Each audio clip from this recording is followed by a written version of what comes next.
This should have been our whole episode. It's like, well, plus, I texted my dad. I was like, Dad, I did doing a lot of housework. Yeah, it's like Ben figured out how to fix anxiety. It's just rebuild your house one piece at a time by hand.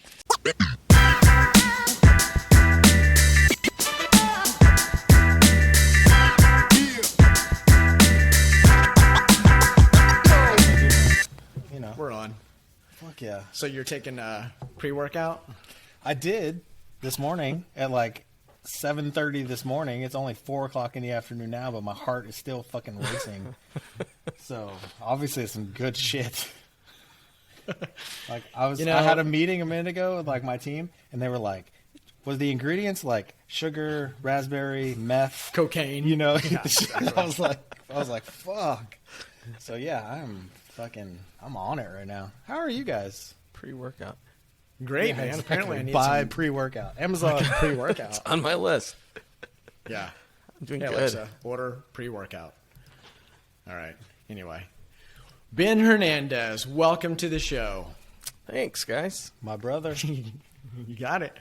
Yeah, we'll get to that. But Brother, first, cousin.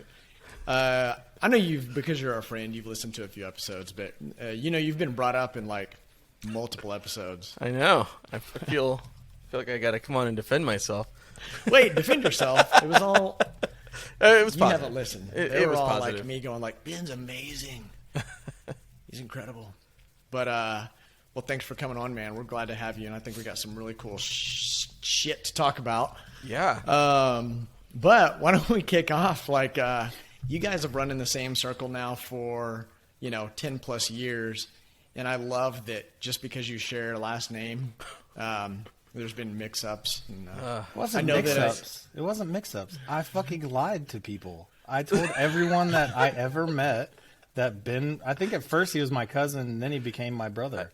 And everyone just was like, there has I absolutely been mix-ups, though. There's one that comes to mind. Jennifer Connelly, who called me about name renting a photo booth and was convinced it was you. And I had an entire conversation with her. I was like, I really don't know what you're talking about.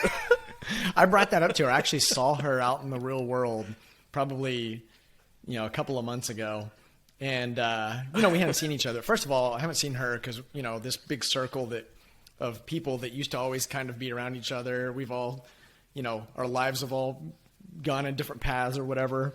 And then not to mention like the pandemic and all that. So I see her, and, with masks, I don't recognize anybody, but I have this like kind of recognizable sort of puff on my head or hair or whatever. And so she comes up. Yeah. I've been pulling it back because I'm so lazy, but, she's like, Steve. And I go, and then I look at the people and I sort of decipher the people she's with. I'm like, Jennifer. And I brought this up to her and she has no recollection of it, but I love it. I actually had it backwards. I didn't realize she was reaching out to you for a photo booth because Ray used to own a photo booth company and it was, super innovative at the time. And, so a lot of the people in in our network, that business was going well, but then a lot of people in our network knew about it and would reach out and connect. And so that's funny. She was like, Ben. I'm pretty sure I responded, I think you have the wrong Hernandez. No, that place was dope though. I don't even care about. You talking about Cohabitat? Wait, no, what are you talking about? This was for when she called. It was the deck.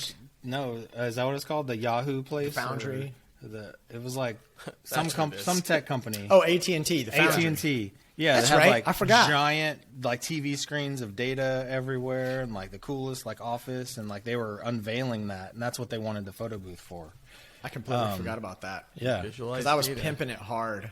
I was pimping it like I was a part of the company. I was like, dude, I said we and I all the time. That's why I appreciate it. Had nothing to do with it. Just fake it till you make it. That's why I appreciate. I like that you appreciate it. It was me trying to sound cool. I'm sure. Can we talk about this sweatshirt that I found? Is that a sweatshirt? It's a hoodie. And it's an aloha shirt. I shirt. see it.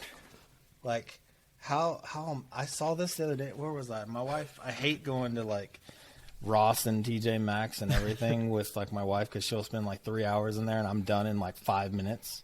But like I was like, I'm gonna go look over here, and I was like, whoa, what's that?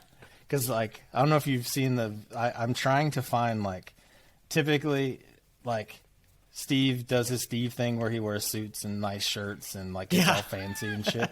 And I try to be like the designer homeless person of the show.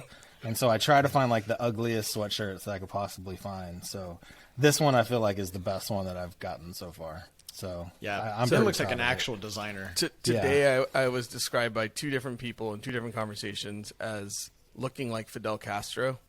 So I've just decided that this is like my new thing. It's like, what dictator can I emulate?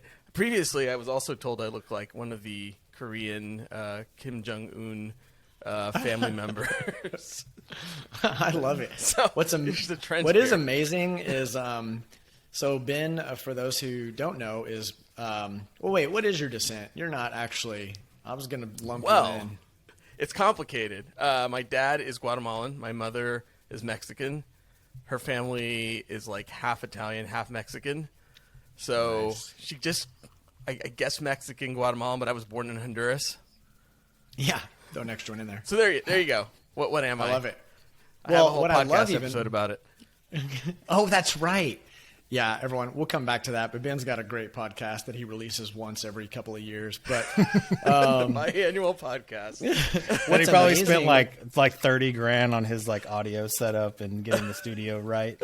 But so it's ready. It's ready, and it's quality. Ben was one of the first people to shit on us when he heard our little intro that we did like 3 times, and I was like, fuck it, we're doing it. And he's like, guys, I need to help you with the audio. I'm like, okay, cool.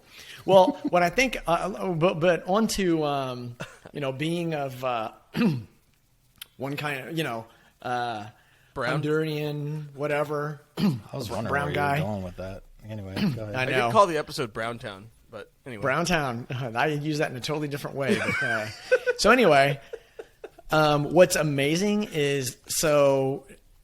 we're talking like Mexican, Guatemalan. We're not talking Asian at all, but Ben's dad looks just like Mr. Miyagi. Absolutely. I don't think I've ever seen your dad. It has been... so, little story. In the 90s, back during the Tiananmen Square thing that was happening in China, my dad was in a grocery store in Abilene, Texas, and his little boy walks up to him and says, in front of the little boy's father... "You look like a black Chinese," was the exact thing that the little boy said to my dad. Wow. And it is not the first time he's been confused. What was his response? I don't know that he had one. Thanks? It was just kind of like, thank you. Flabbergasted. The dad was like super embarrassed. And so Mr. Miyagi is, and it's actually my dad's vibe. He is a calm, my dad's a therapist. So like he just has that demeanor about him of like, Zen at all times. He's laid back. Yeah. For sure. Therapist. Well, your childhood must have been crazy. Oh, let me get into it. It's kind of related to this story. Well, cool. Well, why don't we, we'll get into it, but Ben, I hate to do this, but give us just like the high level. You don't have to give us your like CV, but Who am I? Tell us a little bit about you, and we're going to get into some cool stuff, and I think people will get to know you a lot more. Absolutely. So. I am Ben Hernandez. I've been in some level of digital product for the past, almost 15 years. I've known Steve and Ray, or as I like to call them, Steve and Ray, for about 10 of those years.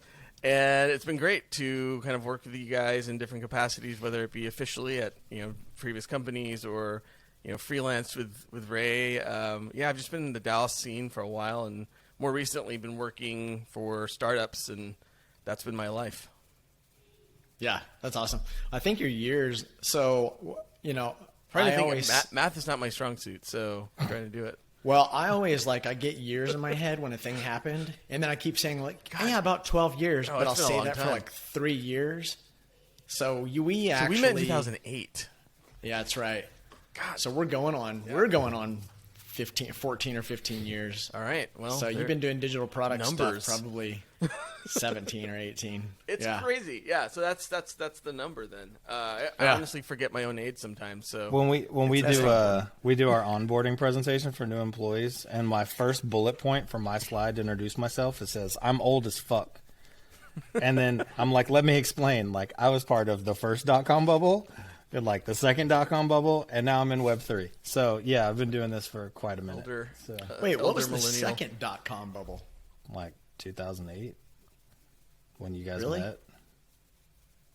No, Web I don't 2.0 remember. starts to crash. Real estate starts to crash. Tech stocks go down. I mean, guess you everything. could associate It was crash. less of a crash versus bubble.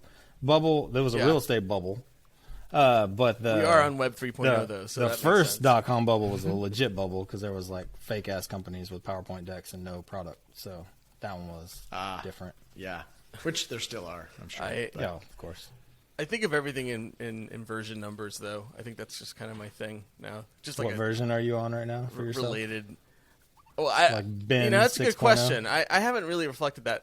I will say one time I was at a restaurant, and you know how at restaurants they design menus that they don't put dollar signs in front of things. And I'm just reading the menu, just like a long day at work, whatever. And I'm like ordering, and I was like, I'd like the beans 2.0. The lady looks at me, and it's just like my wife just sort of has to like interrupt, like he wants the beans. No. The No, 2.0 2.0, ones, like, they're better, right? They improved. obviously. Well, cool, man. Anyway. Well, hey, let's go ahead and get into some of Let's do it. the, I think, interesting stuff. So you've been recording. Your podcast is really well produced, by the way. You've got to do Thanks. more, and maybe this is going to kind of push you to do that. We'll see. But I know you've got a good one coming up, so now you got to finish it out. But you've talked about a lot of cool things that I think are really interesting. Ray actually, when we were catching up, talking about when you would be on the show, he brought up just like the anxiety. You had a whole episode, right, kind of about anxiety. And I thought it'd just be interesting to kind of jump in there and maybe tell a few of the stories around why you actually wanted to document that and how that's like, and you don't have to give us the monologue. We'll just have a conversation about it, but like, just kick us off. I think I'll start by saying I think there's definitely like, it's probably in the quote zeitgeist of society right now to talk about mental health. True. I think particularly in, industries and spaces that people aren't talking about it, people are more comfortable talking about it. So I think that's a net positive. And for me, it was more just the personal aspect of I associate myself as, not only have I probably my entire life struggled with some level of mental health. It runs in my family, particularly anxiety, depression, things like that. But it's been something I've honestly kind of like ran away from identifying myself as. And a lot of it tied to like these like realizations I had as a later adult. Probably when I became a parent, a lot of it kind of like hit me that I was like, oh, okay, this is me just trying to like control this situation. And it's not helping me personally, and it's definitely not helping me professionally. And there was like seminal moments that drove me to that. So in, was it 2019, 2020, 2018, when I first started thinking about this podcast and releasing small episodes, a lot of it was driven by like these moments of epiphany. And, I think in particular thinking about, just living in the moment. And after having gone through some like, getting on medication, getting therapy, I was able to really reflect and used it as a vehicle to just sort of say, I know other people probably feel this way, so I want to like express it in a way that normalizes it a little bit more. And honestly, as a leader of people, that's actually been pretty empowering for others. And they've told me, like, being able to be that vulnerable with somebody and then them return it to me has been a really great moment for me. Yeah, No, that's huge. we get Go ahead, told Ray. a lot of times like they appreciate with this show like how we're honest. Like they were like, oh, I didn't know. I thought it was just me that was going through that because I'm young. Like you've been doing this forever and you still go through that, or like you know what I mean? Like there's an appreciation to it. But I'm pretty sure like I texted you that morning. I listened to like one of your first episodes and like I texted you. I was like, dude, that was like deep because it was like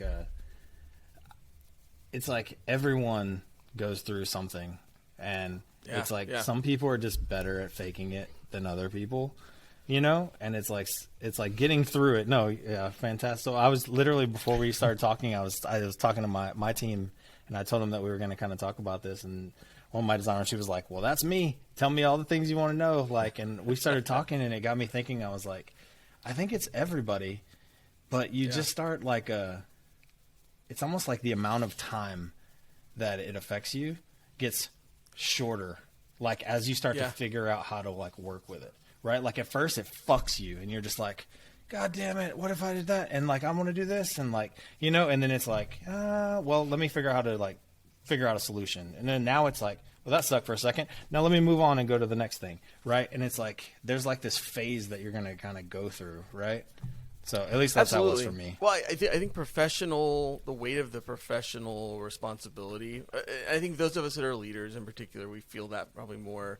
And if you've ever been in a situation where you're like, oh God, I'm not meeting my own expectations. How could I ever meet anyone else's? I think the thing I really came to me in that moment, or not in that singular moment, but over multiple moments, was I actually don't sometimes know what's real and what's in my head. And I think that was punctuated by a number of like I thought I was having a heart attack, and one time I thought I had cancer, and I went to the doctor and realized, it's actually just all literally in my head, and I'm having a panic attack when I can't breathe and get lightheaded. That's different than what I thought you were going to say. So you literally thought you were like, had some potential illnesses or whatever. I had created about 4 or 5 months worth of narrative of like symptoms. WebMD was my least favorite at this point. I'd like decided, all right, it's colon cancer, man. I have it. Everything on WebMD leads to something. But it was like you just made me think. You just made me think of a product idea. We need to make like a Chrome extension or something that literally, like, when you do a search for like any type of symptom or sickness or whatever, it just makes a huge banner at the top. It's just like, for real, this probably ain't you, but here's the stuff you were looking for below. Right? It automatically pops up. It just adds it in the header. WebMD. Yeah. Just like, here's a big giant banner to make you happy and calm down, take a breath. Dude, it is the worst though. I went there the other day. I had really cold feet like 2 days in a row, and I was like, why are my feet so cold? Like to the point where they were like numb. And I'm like, let's see if this is a symptom of something. So like I end up obviously on WebMD, and then it's like poor circulation. Then it starts to go down this like rabbit hole of basically death. Yeah. I was convinced. Oh, great. I was like, I either have colon cancer or one of my kidneys is failing. Either way, I should go to the doctor.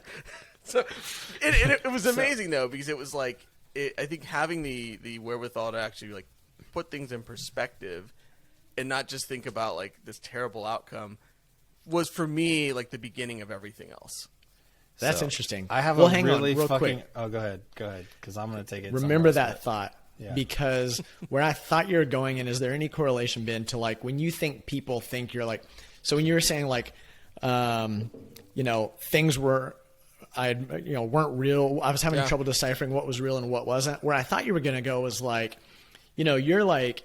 Like a founding sort of executive level person at your company, and you run a team. And I know I've gone through phases where I'm like, when you just kind of doubt yourself, and then you're like, does anybody actually believe this shit? Like everybody thinks I'm a fucking piece of shit. And the reality is people are like, no, dude, if you weren't here, I fucking, would quit or whatever. And you're like, well, that's totally different than what I had in my head. But both are right. I think it, and that's really where that, coming from both angles, where it really just like became overwhelming, because I go through these phases of certainty and confidence, and I rode into my time at this company on a high, feeling really confident, and I was able to own a lot. But as things do when you stay at a company long enough, things change. We're now a Series C, about to be Series D probably pretty soon company. And we've grown. We talk a lot about the Harvard Business Review article about sharing your Legos. As you grow, you got to give up some of that control to somebody else. And I think in the middle of all of that, it was the imposter syndrome sneaking in of like, does anyone else see that I'm a fraud? Like those were the words that would always just jump into there. And I think it's persistent. Like there's a level of like I hate that I need this, but like someone validating, like, oh, you're here, and that made a difference. Like, I always dread annual reviews, to be really honest, but it always feels very validating to hear stuff like that in reviews from my direct reports. I'll be like completely honest with you guys.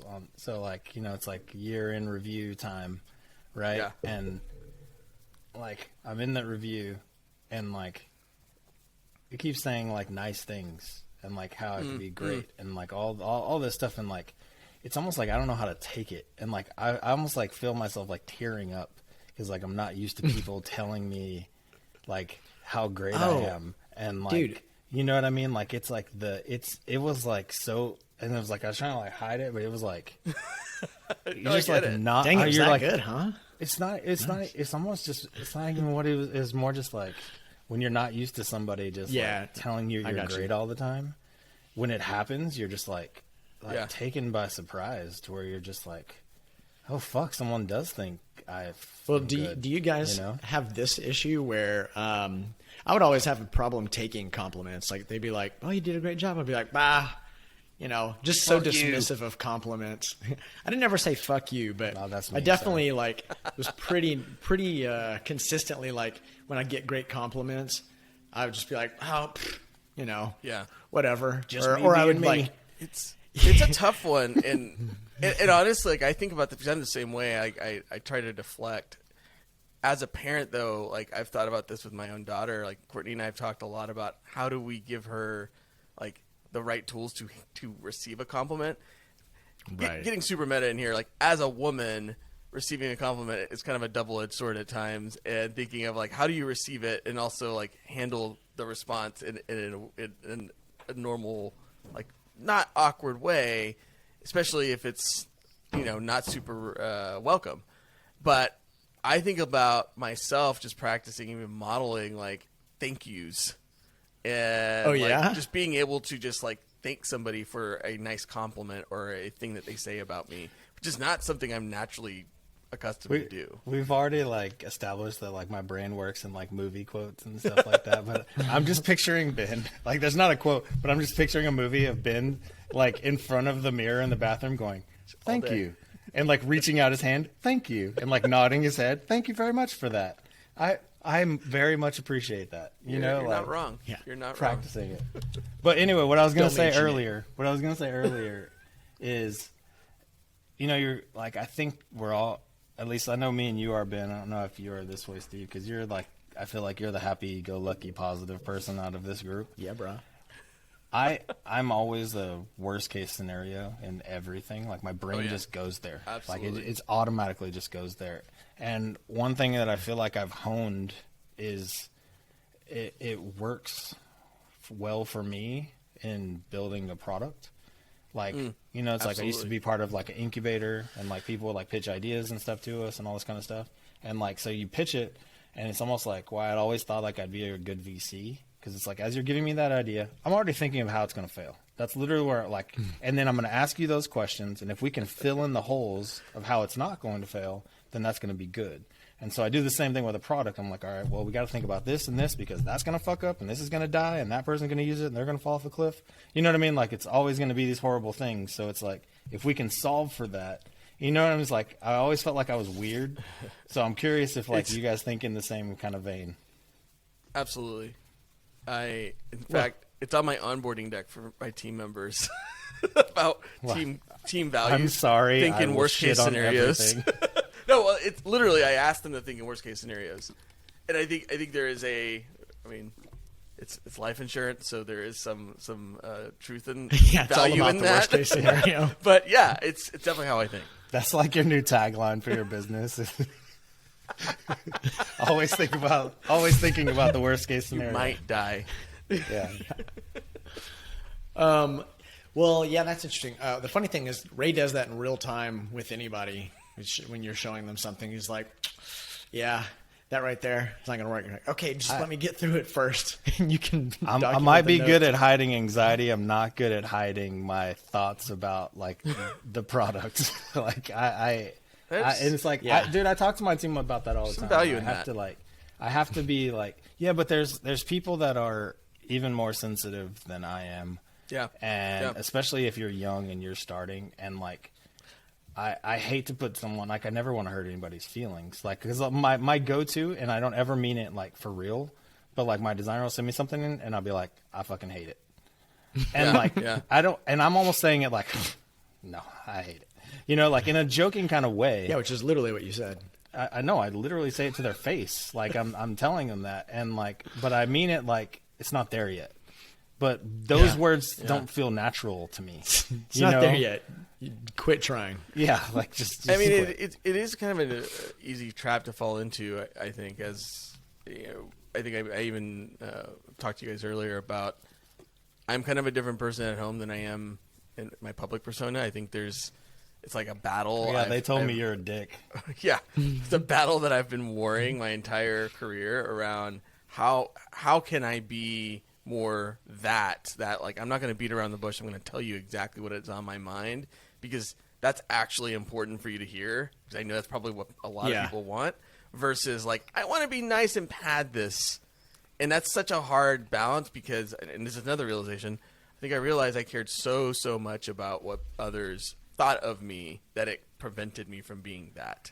See, I'm really curious just because we all know each other, right? And like I'm curious, like Ben, you tell me, like if I'm your designer and there was something that like wasn't good, like it was just off, like I'm curious the words you would say, because it's like Steve makes everybody like they're his best friend.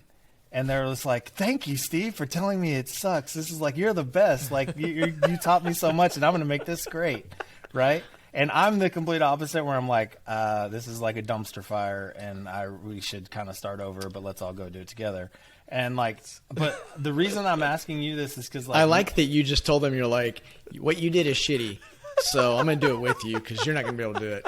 Well, yeah, I mean, it happens, but what do you call it? Ben has always been the person that like totally cares about like perception, like how like he doesn't want to offend anybody. He's the sweetheart of the group out of us, you know, like, and so it's always been interesting to like, because I haven't been with you, like I've heard Steve talk to like his crew and like do stuff. I never heard you talk to somebody, and so I picture it being so sweet. And so I'm curious your approach. I'll say it's evolved in a way that is, I'll put it this way, that style, like, it gets old to me, and what I mean by that is like it's kind of worn thin to the point where I do think it's still like much more quote kind than some people would approach, but there are times where I just like, here are 5 things that I see, and I'll just spout them off. Like the level of preamble is not there as much as it used to be, at least in that context. Less shit sandwich anymore. Exactly. Sometimes I'm like, I feel kind of bad about what I just said, but it just needed to be said. And I've definitely had those sessions where I've like maybe even regretted some of the things that I said, but I was glad that it was said. Yeah. Well, I'm with you. I mean, mine has evolved too, because there was a point when I would beat around the bush too much, and the problem that would happen was. Yeah. Okay. Okay. I'll follow up on that. The problem that would happen would be that, people wouldn't get it. They wouldn't get what I was saying, even though it was like very clear. It's like, hey, whatever I was saying, it was definitely like, it was a shit sandwich. It was beating around the bush, when really it was just like, hey dude, you're not doing this. Like I had a designer that didn't understand anything. They would just go straight to like graphic design. I won't even say like Ray, and you and I had talked a lot about how you'll do actual designed mock-ups, but you're still thinking through like the functionality, the feasibility, all that crap. This individual would just make really pretty shit, and it was like not you couldn't develop this stuff. And so I would, I guess I was beating around the bush or something, because I was like, hey, in my head I was telling him what he needed to do, but it just wasn't happening. So eventually I was like, do not do another fucking visual design before you. This is one of those times, Ray, where this person had to do a wireframe. I was like, I need to see a fucking wireframe, because you're getting too caught up in these details that have nothing to do with it. And so I still do like, I think I'm still like give feedback, in a nice way. It's usually like, all right, like, cool. Yeah. This is the first take. Here's some things I can see wrong, wrong or whatever. And I'll kind of make them even like try to understand, instead of me just telling them. It's like, tell me about this. And then they start to understand like, oh yeah, that's not going to really work out. Or whatever. I will say, I think sometimes this actual very thing ties into a bit of my psychosis, meaning as I thought about like who I wanted to be perceived as a manager, that also started eating away. Like it was oh yeah, I got to be like that guy. I have to come in and be the alpha, hard ass, like tell people how it is, be very direct. And it kind of led to this like really these intrusive thoughts where I couldn't sleep at night. I was like, tomorrow I need to be this guy. And I would go into a meeting and I would like slam my hands on the table and be that guy. And it was like, it just didn't work. It didn't work. I can't picture it with you. I can't either, but I did like it a couple if you did times. that and I was in the room knowing you, I would just die laughing. And I remember, like it would I ruin remember it just everything being like, that you just worked. No one took me seriously, and I was like, damn it. Clearly, this like, all right, is not what I could do well. And at least not in that setting. I will preface all that by saying I am, as I say, a different person at home than I am in other contexts. With people I know, like my parents can attest to this, my mom can, my wife can attest to this. I can be definitely an asshole in a way that I'm like, I feel like this other person. Why can't I be this person more in my professional setting? That's so funny. So you're an asshole at the house and you're a nice guy at the office. Yeah, I mean, you got to flip that. I think we can verify that. But yeah. I think I'm pretty consistent with my assholeness from work and home. But it is something interesting though. It's like we always talk about like it's like there's two ways to make a team, right? It's like you either make a team or you make a family. And like my teams, I always try to keep really small because it's like I care. Like I may cuss at them or say something stupid that I accidentally didn't mean to hurt their feelings but I think they know that I don't ever mean to hurt their feelings because I make sure that like they're my family. You know what I mean? Like even before we got on here, I was talking with my team and Audrey was talking about how like her anxiety with everything because she's a new employee, and like she's like younger in her career, and she basically says she's like I forget how she worded it, but it was almost like she could have a shirt that would just say like what if, because after every meeting she would just come and be like, well, what if I did that, and damn it, I should have done that. And it's like you constantly like what if yourself to death, because we were kind of talking about like my other designers, like I'll just be like, hey, I got this idea in my head with like a blob and a thing, and it'll be like, oh yeah, I got it, and like they'll just get it. And then other people, their persona is like, okay, like I need kind of like a script, and like what's the give me the research and give me the problem and give me that. And I was telling her, I was like, it's my job as the manager to like know each one of you so well that I know what you need to like get your job done. Like with your graphic designer, Steve, it's like, or like I know he wasn't, but he was acting like one. It's like he should like you learned that, and probably the next phase, like the next project that person worked on, it was like we're not jumping into that. We're gonna sit in a room. We're gonna whiteboard this out before we get into that. And you learned that, right? It's like you start to feel the people, and not even just like how they work, but like their emotional state and like their anxiety state, and like what's gonna like freak them out or like what's gonna make them happy. It's like I don't know. I think you have to tailor. Yeah, I mean, I completely agree. I feel like it's all about tailoring, getting to know people enough that you can tailor the communication that it will be effective. And if you don't, it's very clear when it's not working, right? Like I've definitely had those moments of like I need to work on this person to figure out how I can. Like, dude, that's the worst when you like have that meeting and the outcome is them being like offended, or like you can just tell like what you were trying to convey. Because at the end of the day, anybody in a role like we're in, we're trying to like, well, I'm going to say anybody, but most people, have the best intentions. We want you to like grow and thrive, but we also want the product to be the best it can be. And that's just part of it, is like communicating and getting criticism and feedback and all that. But yeah, you're totally right. Like everybody, that's one of the things that I really learned is that there's no frameworks that will work because everybody is so different. You literally have to spend time and kind of get to know like, and I used to use the word manipulate because it was so triggering. It would make people want to talk about it. But it's like, it's like, how do I talk to you to get what, I say what I want, but what I want is like the best for you and the best for the product and the team and the company and all of that. So, yeah, you have to know how you're going in, like what I think it's what weapons to take. Something I've realized too is like it weighs on you, right? Like I think as a manager, you can Totally. You know, I've described myself as an empath, and I think debate whether that's a real thing or not. But I do feel like these strong physical, psychological impacts on when others are feeling something, whether it be joy or pain or anxiety. Like if I'm around you long enough, I will pick up on that, and it just invades my own psyche.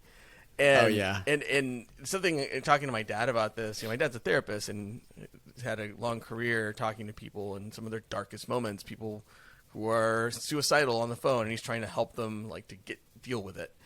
And I remember him just telling me about like the first few years of doing it. It was just like, you can't take it home with you. You can't like let it invade your personal thought. Otherwise it will completely consume you. And I can absolutely see, I think it's very applicable to some of the things that we do. I especially in an intense job environment, which I think, probably all of us would describe some of the stuff that we've done at various points as super intense. Late nights, like we all care about something, we're all working on it. And I don't know, like being able to put myself some separation, both physically and emotionally, has been really helpful. And figuring out where that line is, that I'm not like comfortable, like allowing myself to dwell on stuff. I love that. I mean, I've had the same. I've thought that the empath thing was real, and I think, or at least whatever they say, the qualities of an empath. Am I saying that right? Yeah. I believe that's I it. feel like I have the same qualities, which is where you, Ray. Do you know what that is? I'm assuming it has to do with empathy and taking on somebody else's feelings and emotions. superpower. Right, but it's kind of like, and Ben, correct me if I'm wrong, but it's like I'm going to care more. I'm going to care so much about how Ray feels that I'm actually I'm doing harm to myself because I'm now taking on that stress because I'm like, I want Ray to be happy. So you basically just take it too far. So it's like empathy, but to the extreme where it becomes detrimental to your own health. Is that kind of right? Yeah, and I mean, I think that's exactly right. The only thing I would add is, like, for me personally, it was if you're kind of like giving up control over your own emotions and feelings to the environment around you. And that's exactly, I think, when it started getting really toxic for me. Whereas, like, I don't have control over how I feel today because so-and-so is upset. Like, I could not exist in my own mind without someone else telling me how to feel. So how else was like, so obviously, like, is this still kind of part of the anxiety? Is this different, or is this kind of wrapped up in I think they're very closely related. It's like it's a cycle. It's a terrible cycle of I feel this, then I get more anxious about it, then I get anxious about being anxious, which is a really dumb thing to think about. And so, well, why I was asking that is because, so that's obviously, you having best intentions and you're trying to, there's a lot that you had going on, and I know your roles changed a little bit, but you still have a lot going on. So it's like managing a team, growing careers, caring enough about what the person, has going on in their life, to be an actual, friend or whatever. But also you've got like, the executive team that you meet with, you report to someone. So you've got a lot going on. So that was probably like, seems like a pretty big, like, how was that impacting, your life and work, or maybe you kind of, I don't know. Yeah. I'm kind of wondering how it was impacting it, how you recognized it, and then like what were the steps you took once you realized kind of everything that was going on? I mean, I can point to like a singular moment where like I knew something had to change. And it started slowly, but it was like a tipping point, right? It was the point where I was like every day, and it wasn't just like the good old Sunday scaries, I don't want to go to work tomorrow mindset. It was the every moment I'm stepping foot in this office, there's a sense of like something bad's about to happen. I couldn't comfortably sit at my desk without thinking, oh God, when's the other shoe going to drop? And it wasn't logical. There was literally nothing, and I would get through a meeting and be like, oh, that was easy. Okay. Now, so how did you realize it? Now on to the next thing to worry about. I think it was just sort of this real. I remember I was in the kitchen at our office one day, and I just was sitting there like waiting for my food in a microwave or something, and one of my coworkers walks up and he's like, "Why are you sighing?" And I was doing like, like I was just doing it, and I had like subconsciously no idea why. I was just doing it. It was like it's a feeling. It was a thing I had to release energy or something. And I was like, oh God, like this is like outwardly very visible. Like if you can hear my really loud sighs, like this is a problem. I need to. So that started it, and then I remember it all centers around this. Actually, this next podcast episode will be on this topic, the annual review, and that annual review process was one of the most important moments of my life, like few months of my life, because we started it in like, I don't know, early December, and then we didn't actually get our feedback results until the end. And it was one of those things where, like, I won't spoil the episode, but long and the short of it is I got some really direct feedback, and it became something that I didn't know how to deal with. And it was something that became like the thing that I thought about all the time, and it completely colored my interaction with people for the next month or so. And it essentially drove me to this point of like mental breakdown. Okay. Not, so not a little too much teaser hyperbole, there. but yeah. Yeah. Well, okay. So you recognize it. What are, was there anything else? So like, you were kind of dreading work. Was there any other way that it was like impacting like your career or anything? Well, before you jump into that, Yeah. Is what did you say? Is Sunday Scaries a thing? Is that like a real term? Oh, come on, man. Have you never Popular like culture? Just, well, I don't know. that's never where I've heard heard that, it. It's like to be TV honest. and like different like social media posts. I think, But you know what he's talking about. I don't. though, right? I understand Yeah. exactly what he's talking Yeah, about. yeah. I've never. I think it makes me want to like. I pictured like this cool shirt with like monsters and like I bubbly think it was letters. like a. Oh, I and think like the first time what I a heard great it idea. was like like the Tim and Eric. Goosebumps books. You That's guys what I familiar was with thinking the of. comedians Tim and Eric? Like Okay. it was one of their sketches. Okay. It was a Tim and Eric sketch about the Sunday Scaries and taking like some kind of like melatonin or something before bed. See, that's what's fucked up. You said something like 10 minutes ago, and it's been stuck in my head this whole time, and I've just been like, wait. When he stops talking, I'm going to ask him about that. Because it's like I can't stop thinking about This anything is just else. like my thing. Ray and I talked a couple of weeks ago. He said like, I can't remember. It wasn't data. That wasn't the word. But you said some word, and we just glossed over it. And I was like, wait a minute. Is that how you say that? And so this time I was just like, okay, I know what Ben's talking about. But No, we'll but and that was carry what on. fucked me up. You Throwing guys were words just out like, there. yep, totally normal. And I was like, wait. Hey, is that, I like, is Ray, that a thing? Am I appreciate your willingness to ask a question though and say when you don't know something. Oh, I don't know something I'm shit. working on. I'm the idiot of the group for sure. Well, but to your okay, question, on that though- topic though. Okay, go ahead. See, Well, Ben's I was awesome. gonna- he remembers what you I was gonna asked. answer your Like, I don't question. even remember what you asked. So I was going to answer your Oh, question yeah. about other things because I do think there's something I'd really really important that started happening. I think my decision making was driven by fear.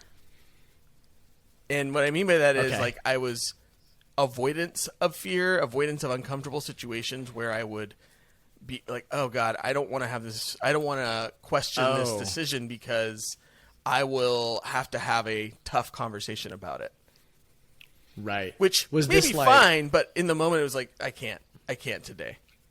So this was about like product direction, product decisions, things like that. Anything work related. It was like, And was it with everybody? Was it like with your it didn't matter. leadership It didn't and matter. people, like development team? I would say yeah. probably more so people that were like external to my team, like like a partner on marketing or somebody. Gotcha. I mean, it happens. Even our CEO and co-founders, like having those conversations were just like really really hard in those moments for me. Yeah. This is what's interesting because it's like I'm very blunt with like my feedback and my thoughts, but it's always in hopefully like a fun way and like not like ever a hurtful way because I hate conflict. I don't want to fight. Like I don't like fighting ever. I'll do everything in my power not to fight. Be like everything's cool, man. It's cool. Like and I play like my best Steve, to be just like it's all good. Don't worry.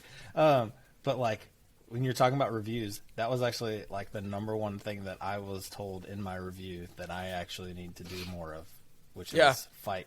Which I find it me weird too. because I feel like I've gotten good at like, I'm letting you know how I feel. I'm telling you right now. I like, and not just with my team, with everybody. You know, like I feel like I've gotten really good at that. And I was told that like I wait too long. Yeah.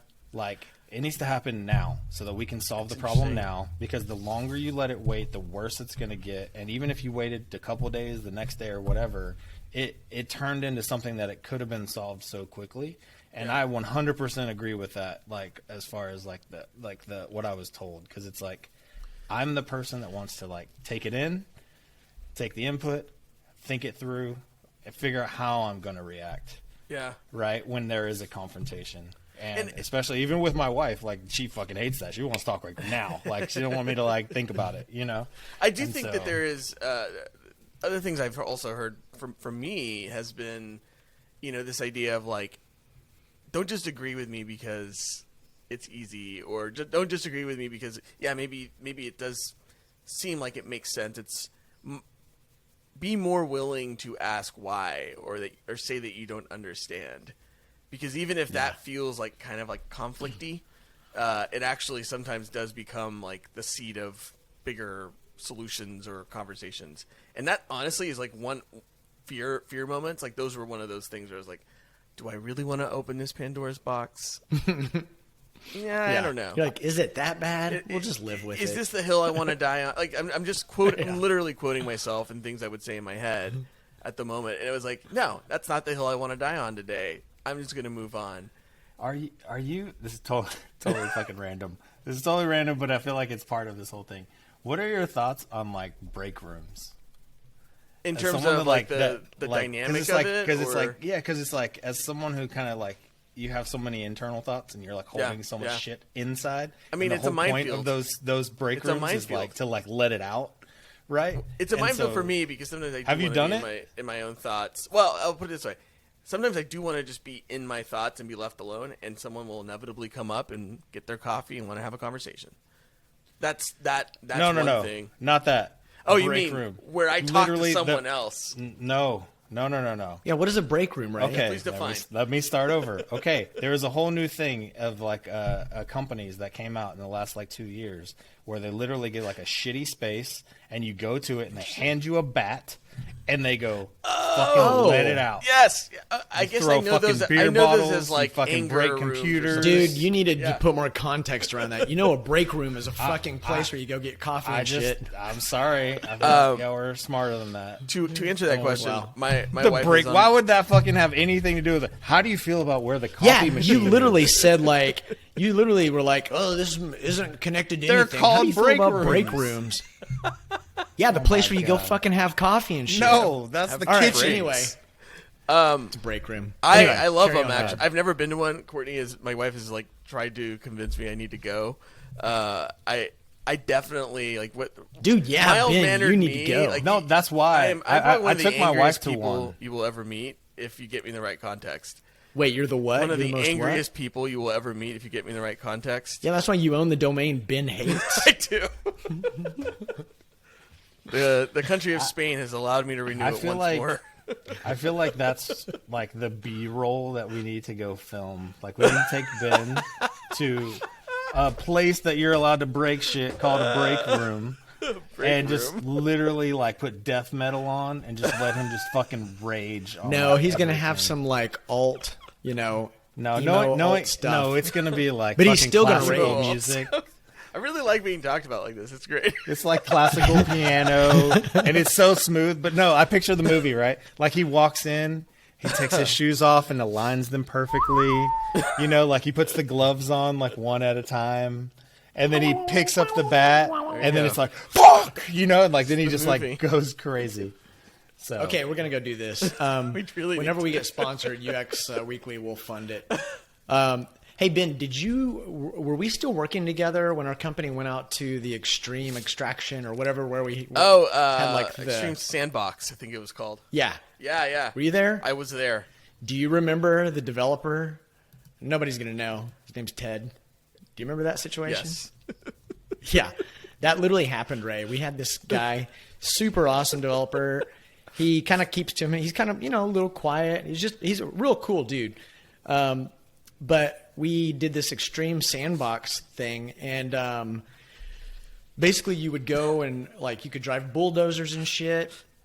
But then they had like 2 cars, and you could totally, you just get the bat and you would just destroy the cars or whatever, just like the normal shit, like in an old fair or whatever. Yeah. Well, everybody's like taking turns, and Ted gets it, and he goes fucking what's the word? I don't know. Ape shit. I don't know. There's some word. Like literally everybody like just starts getting quiet just watching Ted go. The anger. Fuck this car. And he even bent the bat. Like we kept that bat for many years because it was just incredible because he had bent that shit. I bet he felt so good after that too, where he was just like, God, that was 20 years. I've been trying to let that out for 20 years. If I had an opportunity. Probably. He slept so good that night. I think those are good. I think there should be more of those. It's good. I think they're fantastic. I think finding those physical outlets for brutality. So here's the thing, which I actually haven't seen one. The first time I ever saw it was on a TV show, and I was watching it, and the way they did it, which apparently is fake, because all the ones that are out there are kind of ghetto. Like there's just beer bottles and there's like random junk, and you can hit it.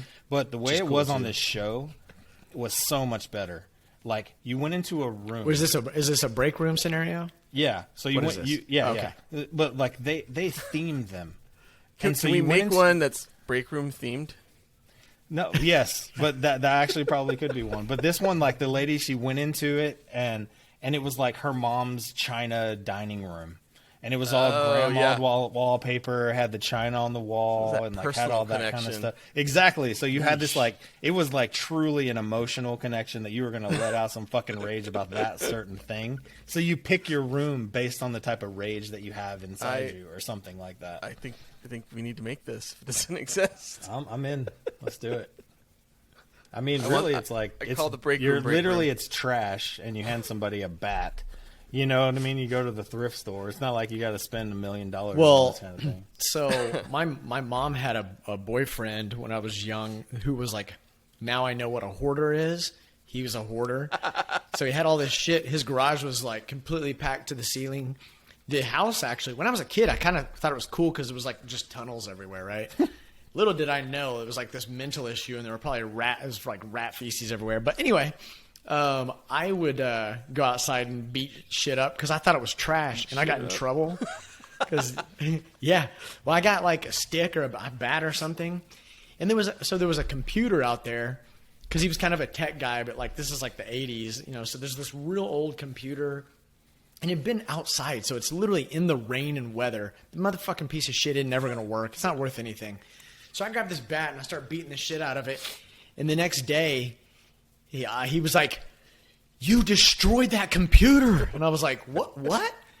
I thought he was talking about something in the house. And I was like, I didn't get on any of the computers. He was like, "No, the one out in the front yard." And I was like, "I thought that was trash." He was like, "None of this is trash." And me being a kid, I'm like, it all looks like trash to me. Fortunately, my mom ended that one. It was like a vintage Apple One. It's like worth like $5 I know, million right? now. It was like actually valuable. But what the fuck? But he was keeping it in the front yard.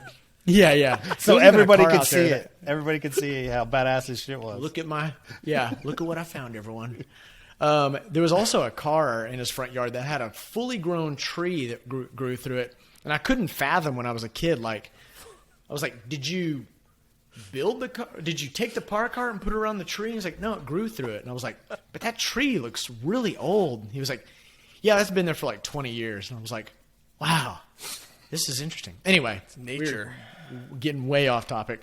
I learned so much about you through this podcast. Like every episode, there's this random story about you growing up in like Oklahoma and like this whole thing. So like this was a new one. Like, dude, I lived. We ended up having to move out to this part of town called Bethel, or this city, not part of town. This is all country, and we were on hard times or whatever. But we had to move into this rental that was infested with brown recluse spiders and skunks. And like the first night I moved in, it just smelled like skunk, and I was like, "This is where we live now." Oh, and there was also a back room that I couldn't go in because the previous owners had a monkey that shit all over the place. As you And do. yeah. And so the landlord was like, don't go back there. It's like, don't let him go back there. It used to be a monkey. And of course I'm like, there was a monkey back there. Just let me look. Bubbles. Bubbles. All right. Well, hey, Ben, how are you on time? I'm good. I don't have anything else. The rest of the Okay. Good. So We're getting off then. Bye. Hang up. done. one thing I want to talk about. So I know we're sharing a notes doc. Is there anything else you want to talk about on here? Because Ray and I have something that's a little off that we want to Sure. touch. We want to. I mean, I think I'll say I think You do have this one that looks interesting. Yeah, I was going to try to tie it back in because I think there is a level of outcome here, right? Like I think there's an outcome of Well, to lead into that, I got a question. Like, Yeah. is your team? Do y'all have an office? Like y'all remote? Like, we have. What's your setup? We officially have 2 offices. We have. We're in Whoa. Austin and One's we're not in enough. Dallas, but we are, for lack of a for all intents and purposes, we're fully remote right now, and we'll continue to hire. We have 1 employee in Pennsylvania, 1 employee in Utah, and the rest are in Texas. And yeah, we're just open for remote now. Just But curious. we'll use open for remote. we will use offices as like meeting spaces. I think is probably what it'll end up being. I like that. Give you a chance. Like maybe there's like quarterly or maybe a little more frequently. Yeah. It's like I kind mean, of quasi-mandatory. I It's think like come into the office. What's this valuable day. about it for us, and I think this is kind of dovetails into my topic about running a team in the pandemic, I think is how do we use this space to be more about like if we're just going to go there to go sit at our desk with headphones on and work all day, what value did we gain from being in the same space? Like intentionally create the space to have a collaboration Right. workshop, whiteboarding, being able to do like things we're now virtually post-it noting in sessions. Can we do those in reality? So we're in the process of designing 2 spaces out in Dallas and in Austin that are going to be tailored to that, which is nice. Oh yeah, the whiteboarding thing is big. I so Yeah. much prefer it. It took so long to learn how to whiteboard like virtually, like very effectively, but still nothing better than when you and a handful of people are sitting around a table or whatever. Yeah, I don't know. yeah. Far better I mean, I experience. think For me, Sid, though, go ahead. There's something, I don't know. I feel like this is what we do, and sometimes it's wrong, in my opinion. Is like I miss our office like so Yeah. much. Like we closed our office down. Like we don't even have one anymore. But it had nothing to do with the work, right? Like we could go there and sit with our headphones on all fucking day. It didn't matter. But there'd be like these 15 minutes that we'd get up and go walk and get Yeah. coffee. Or like, you know what I mean? Like let's just go take a walk around the block and bullshit. Like it was like all the things that weren't work that made the office special and made like our relationships and stuff in the office like closer. You know, and so it's like, Yeah, totally. It's weird to say like I miss the office because I miss all the things outside or in like around the office, but like the office. That's is a really what good point, created though. it. Absolutely. No, I mean the dynamic you miss from like being around other humans that you're again intensely working with. That's a factor for sure. Like we've had to be super intentional about creating like all team meetups. Like we had one in Austin this past summer, and then we just did one in December in Dallas. And How do those go? Are those I mean, like work or is it like fun? The one in December I tried to make very much about like let's do a retro as a team for the year and talk about like process thing. Like it was like work in the So it sense was of work. like making the team better, but then we had these like weird impromptu moments of what could only describe as like sheer emotion, which was kind of interesting how it evolved into that of like we were like, hey, let's go around and do some props for the year. And that turned into a very like really good, but also like, wow, I didn't know we were going to get to this point type of session. Oh, interesting. With a handful of people who had only been on the team, myself and a couple other designers have been on the team for about two to 3 years. Everyone else is relatively new. And it was amazing to see the evolution of people like, oh, we all kind of miss this. We all kind of miss being around each other because then you can know that if I'm giving you this feedback, it's coming from this place. And this may be how Ben jokes or this is how Ben says this thing, but it de-blurs the blurriness of Zoom. Yeah. Yeah, we still try to make dig it it. a point where it used to be once a week, but it's gotten harder. So it's like at least once a month we meet up and go to a coffee shop and like we say to work, but those days end up just being bullshitting, and like getting like hanging out and then we leave there at like, after lunch or something and be like, all right, so we were supposed to do a bunch of work today, so let's break up now and then actually go get that work done. But it was good to see you guys. You got all that value out of it, though. I think that's the key, right? To me, that was the value. If we got nothing done that day work-wise, it was still valuable to like just be around the people, talk to the people. What did they order? So for instance, like the very first time, like me and Curtis wanted to meet up with our new designer, Audrey, and we go and like, I picked this Mexican food place I hadn't been. It had all these good reviews. And so we went there and we get some food and we order, and she ordered French fries. And I was like, what the fuck? All right, like, let's I talk literally about was like, what the fuck? Yeah. And she was like, oh yeah, I'm vegan. Yeah. And I was like, amazing. well, why the fuck did you let me pick this restaurant? Like, let me know. I'll eat vegan food. Yeah, So- Ray loves hitting his desk. Yeah, He's got, sorry. like, I can't help it. constantly. I forgot. So one of the things we did on our on-site in December was we did a scavenger hunt, and unfortunately one of the team members was sick and he couldn't make it, so we had him do a virtual scavenger hunt in his own town. And then Friday morning, the first thing we did was present our findings. We had 2 teams plus the one dude who was on his own.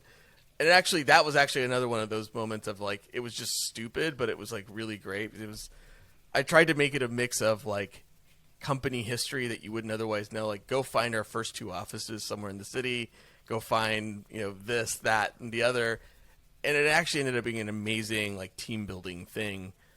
I think the intentionality of making time for us to see each other has been one of the biggest differences. And I can point to that as a reason that, I mean, it's not perfect, but I think we've definitely like flourished in a remote setting because of it, compared to a lot of other people. We do this like monthly retro, and that was one of the things that got brought up today. Was like, we've grown so fast. We went from like 4 people to like 60 in like less than a year. I didn't realize that. And what do you call it? There's so many new people. Like, I haven't even met like probably half the company because we're all remote and we're all over the place. Like, we're not in like different states everywhere. And we do surveys to like see if everyone's willing to come together, and that most of our company still isn't like feeling good about travel or like being in a group setting or doing any of that kind of stuff. And so we're very like wusses. I mean, it's like, it's like we care, we want to do it, like, but it's like, it's also sad. It was part of like our sad group in our retro of like I miss the people that I do know, and there's a bunch of people that I don't even know yet that I want to get to know, Which is always a problem whenever like some people, like a lot of people aren't comfortable, and you're like, well, do we still do something with the people that are? Because then that alienates the people that aren't. There's like all this complexity comes up. That was definitely a consideration, and it always is. I'll say another thing. I think having an intentional decision to meet in some way every day has been something we've tried, and it's a constant evolution of the process. Like, I literally yesterday published a new wiki on like, here's our new strategy for meetings on the team, because it's something we've had to like change. It used to be daily we would have a design critique, because daily there was something for someone to get input from another designer on that they wouldn't otherwise get to interact with them, because maybe they were just on we have 9 product teams at Bestow that our team supports. Whoa.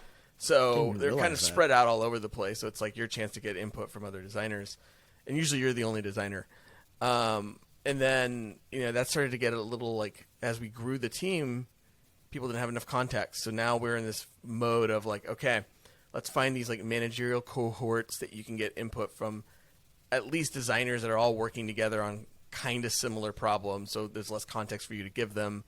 And then we'll have a 1 day a week, like all team demo / critique that you can actually get input from a larger subset. But here's the criteria. But that's in talking about feedback. Like, that was one of the biggest feedback points. It was like, we have these sessions, and some days we have nothing. Other days we have way too much, and some people are completely lost because they don't have enough context. So figuring out how to refine that has been a process. But the thing that rung true was everyone's like, I'm really glad we get to see each other every day.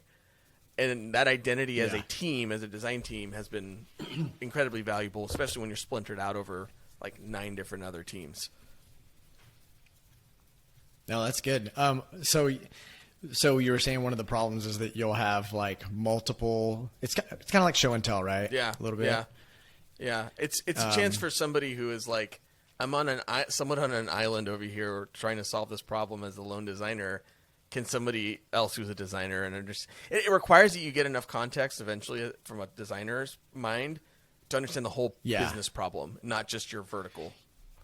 You know what could be interesting? Because I totally understand what you mean. Actually, you and I tried to do show and tell day a long time ago, and it started out where it was like fine because it'd be like one person, and you get multiple, and it's like everyone starts going deep, and you're like, okay, this is taking it's taken forever, and we're having a context switch and all that. What if you required the person to do just a quick screencast where like, hey, here's what I've got, here's what I've done, here's what I'm trying to do. I want to meet tomorrow. So looking forward to your feedback. So now what we do is the morning of, we do a Slack bot reminder and be like, hey, does anyone have any work you want to demo today? And that is when that context should be set. So the addition though, like we use a tool called Loom, it's like screencasting with like video and audio. Cool.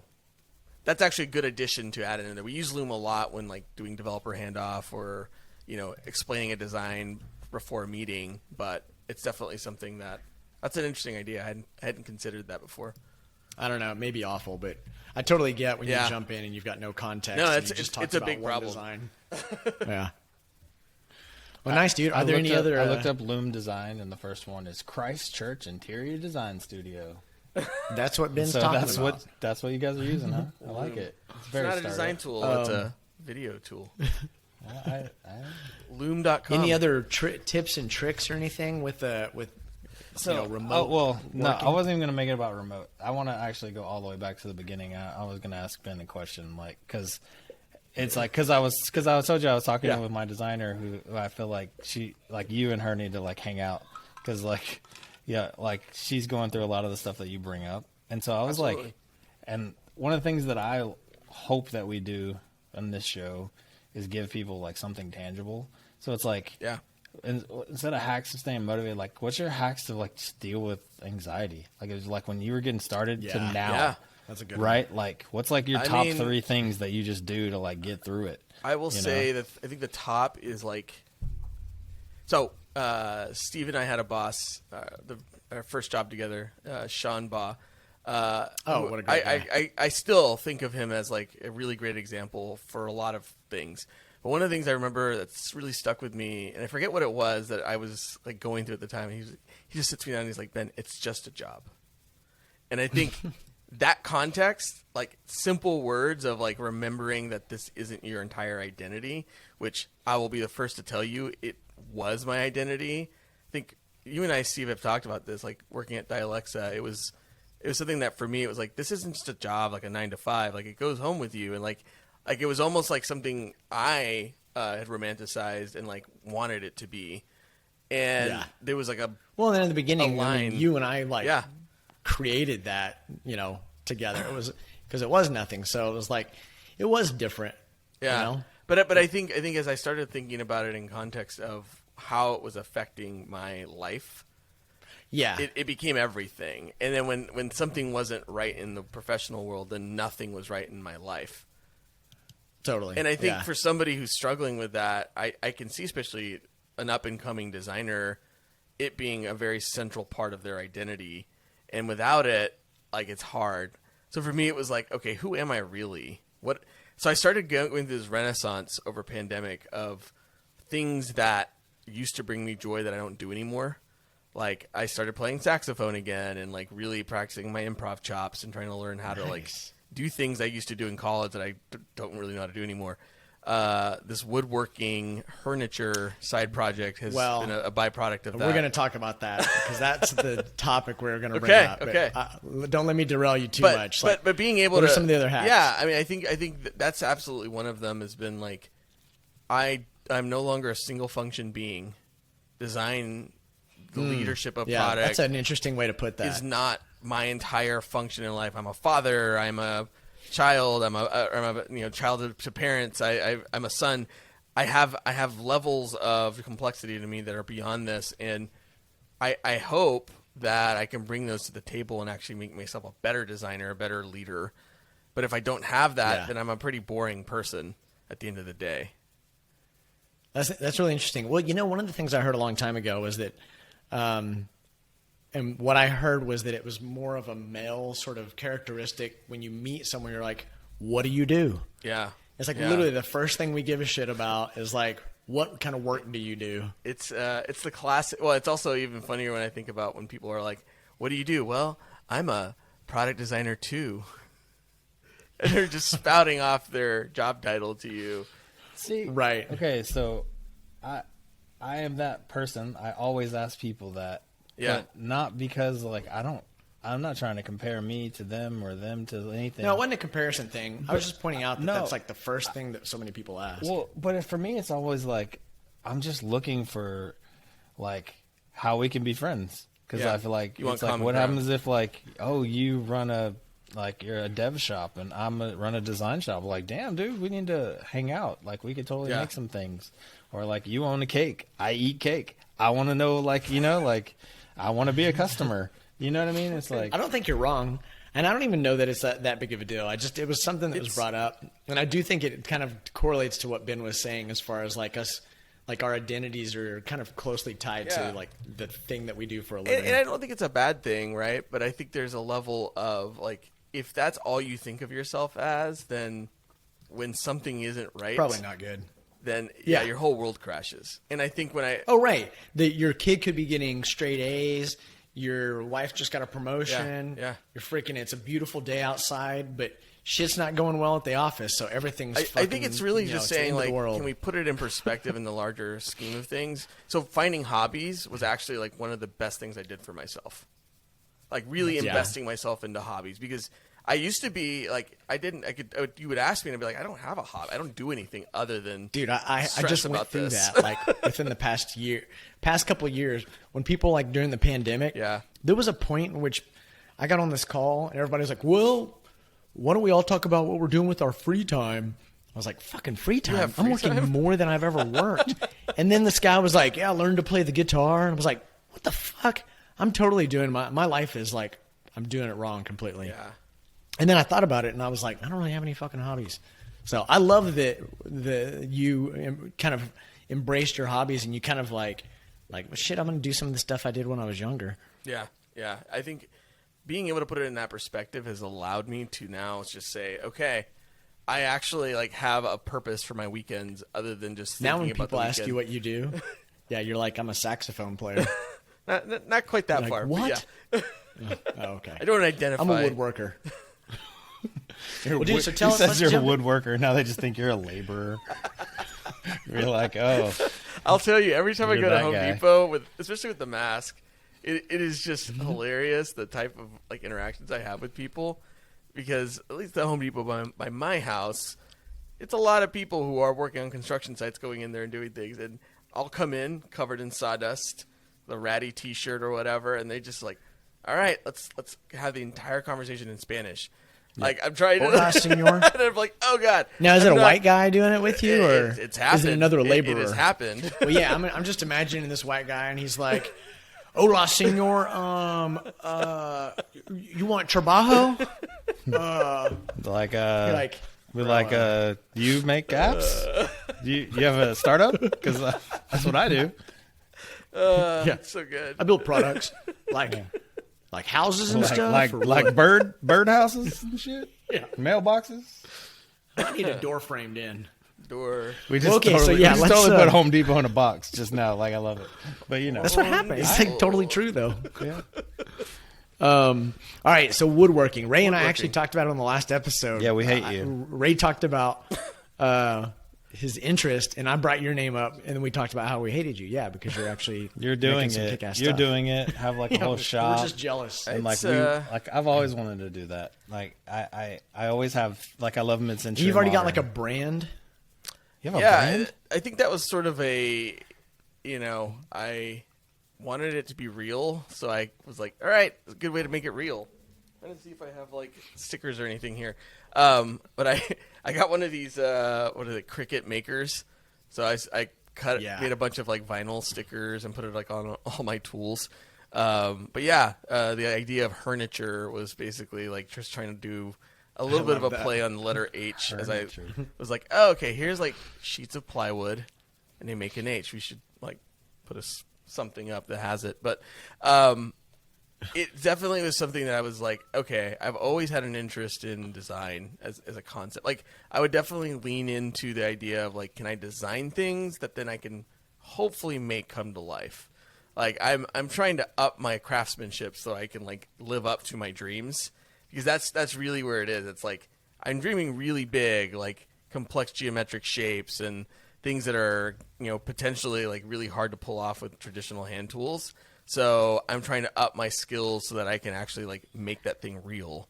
And that's always intrigued me, like the tangible aspect of design that we kind of don't get a lot whenever we make pixels. Digital products. Yeah.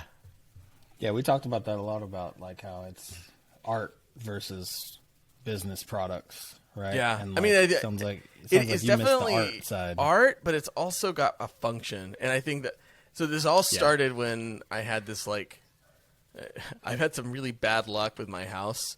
In the time that we've owned it, like we had a terrible water leak from some rats that were in our attic, and it was a whole thing. Anyway, we got a whole new kitchen out of the whole thing. And then over the pandemic, there was a point where I started noticing a leak under my in my laundry room, and we have hardwood floors in our hallway. And I was like, I better look at this. I pull it back, and I noticed that there was just a slow drip behind my washing machine that had been happening for probably 3 or 4 years, which was the last time it was like moved. And it resulted in like a bunch of work to have to be done. Long story short, my insurance didn't cover all of it. I was like, I can do this. So it resulted in me like deep diving into things like replacing chunks of original hardwood floor, like oak flooring from my house, sanding down and restaining all the floors. And then that dovetailed into, hey, let's turn this laundry closet into a bigger laundry closet. And then I started making furniture. Like, it was really just this like slow rolling boulder towards, I actually remember doing this with my dad when I was a kid, but now like I tell my wife, like, I'm like my dad, but with more resources and way more like big dreams. Like my dad and I are very much the same person in many ways. And every time we try to do a project together, it's always like oil and water. Like, we don't get along. He wants to do something one way, and I want to do it another. We just installed a water heater the other day, which reminded me of this. And I just remember thinking, I was like, oh, God, if my dad was doing this, he would do it totally differently. But, like, I'm constantly wanting to do these big, ambitious things and do them myself. Like, I did a bunch of electrical work recently. Nice. I would have never thought I would do 2 years ago. But I can like buy the right tools and do it. My dad was maybe not buying the right tools sometimes. I'm with you. I think we had the same childhood when it comes to that aspect. Yeah. Like my dad always laughs when he comes over, because I'll tell my son to do something, and he'll be like, "Why?" And my dad will just start cracking up laughing, and he'd be like, "Yeah, I'm glad you're going through that, because that was you. Every time I tell you to do it this way, you'd be like, but we could do it this other way, and it would do this and this and this." And so I think I'm right there with you. It was like, it wasn't even about like I wanted to do it myself. It's like I just wanted to do it a different way than what you wanted to do it. Yeah. You know what I mean? Like, Yeah. because there's a million ways to do a thing. Like this one time, like I remember I got a flat tire. Like, I was at my girlfriend's house in high school, and I got a flat tire. And like it's like my car wasn't fancy, but I loved it. It's like I took care of it. Yeah. And my dad showed up, and like I lost the lock for the wheels. Oh no! And so my dad's taking like a blowtorch to it and just fucking banging on it with a hammer. And he's like, "It's the only way to get it off." I'm like, "Can't we go to the store and just get another lock?" Like, I was like, there's got to be another way than you just destroying the car with a hammer and a blowtorch. That's what they want you to think. Yeah, I was just like, oh my God. I will say, I think one of the other tenets of being Ben Hernandez is I trust experts and I believe experts. My father does not. Oh man. They are the experts. Did you read the instructions, or is there like some guidance around doing X? And he's like, why do I need that? I figured this out on my own. Like, it's an interesting. I think that's the nice balance of my mother and my dad coming together and making me, because she's a much more cautious person. My dad is like, no, I got this. I used to. I know we're going long, but this was funny. Like, I think that I talked about this a long time ago when we had our first podcast, but like I think like I'm very much the person that like I feel like I can build anything, any kind of product, anything. And I am almost 100% positive I got this from my dad, because my dad would see an infomercial for like an ab machine and would be like, I'm not paying $200 for that. I can make that. He'd go out in the back, get some PVC pipe, pull it all together, shag it up, put some string around it, and be like, look, it's the same thing. See, And I'm like, you're not wrong. But like, my dad's the same way. And I'd always thought it was like, oh, my dad grew up in Guatemala, and he was really, really poor. So I get it. And I always was like, oh, this is like an immigrant thing. It sounds like it's not. no. I mean, I'm kind of that guy too, actually. Like, I had Ray's dad actually come help me with some work on one of my houses a long time ago, and he gets up in the attic and he's like, "Who did this shit?" And it was like, clearly he's like, I did, it was like poorly done work, and I was like, I did that. I had to fess up, and then I was like, man, I'm an idiot. And he was like, man, that's all right. Ray would have never even tried. Dude, I changed like a light switch in my wife's bathroom. Like, change the plate from like the nasty like 80s yellow to like white with like a new switch. And like he walked in, he saw it, and he goes, "Who did that?" And I was like, "I did." He goes, "Really?" Like just that. I changed the light switch, and he was like baffled and surprised. But it was like a proud moment. Exactly. He went home and he's like, "That's my son. Changed that switch." All right. I repaired a toilet on Saturday. Like, I took it completely apart. This should have been our whole episode. Like, it's like, well, plus, it's I like, texted my dad. I was man, like, "Dad, I you're did doing it." a lot of housework. yeah, it's like Ben figured out how to fix anxiety. It's just rebuild your house one piece at a time by hand. It's a giant metaphor. Your house is the anxiety that you are fixing from the inside out. It's true. I like it. So true. I like how we button that up. Yeah. Well, cool. Yeah. Well, why don't we button this thing up then? Well, hey Ben, what is your how can people find your social you? security number? Podcast. You can find me on most, I think every social media. I've been thinking, IVEBEN THINKING, and then Somebody's writing that down with a pencil right now. benher.co, BENHER.co would be my website. There you can also find my podcast. And You guys can't see it, but I other actually things. have your photo from benher.co over there. Oh, Can you see I it? can't. It's a little blurry.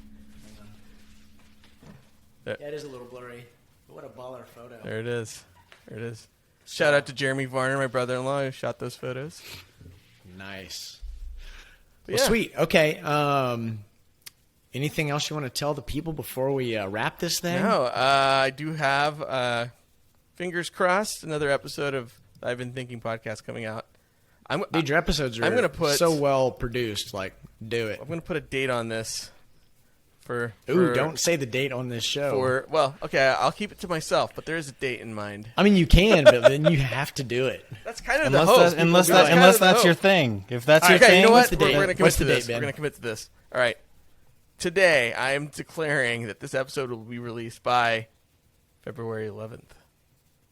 I was You heard it here, folks. hoping he would Tomorrow! be like, no, the complete opposite. Be like, no, I'm picking a date. 3 months. And it's like September 24th, and be like, I'm doing it. All right, and I'm going to totally do it. This year. It's not an Epic Lake documentary yet, but yeah. It's coming. We actually thought of a name for Ben's book at one point. It's the still anticlimactic remember. adventures of. I can't remember what it was. It was so Remember good what though. it is anymore. All right. Well, cool. Yeah. Hey, Ben, thanks for joining us. Folks, thanks for also joining us and getting to know a little bit more about Ben. Also, please subscribe. Like, what are the other things? Leave us a comment. Like it. Thumbs up, thumbs Like, down that's the if you one I was hate it, looking for. whatever. Put the little alarm bell on little so bell. you get them. Yeah, we're on Apple. The Apple podcast is just called podcast. So hold on. By the way, right? you're like sent me our stats for Spotify, and then I was like, "Hey, how's it doing with Apple?" You're like, "Hold on 1 second, let me look." Didn't write me back Yeah, I the did whole do that. night. I still don't. Okay, I still I'll follow don't up know. on that. I don't know what they are. But yeah, so Apple Podcast, we're on Spotify. You can go give us a star. And I'll shut up there. Well, folks, I'm Stephen Ray. Ray Hernandez. And our amazing guest, Ben Hernandez. So You didn't let him say his own name? Ben Hernandez. I know. Well, because he had already said it. Steve fucks I've been up fucking up all everything. these endings. It's fine. All right, on that note, guys. folks, have a great week. Later.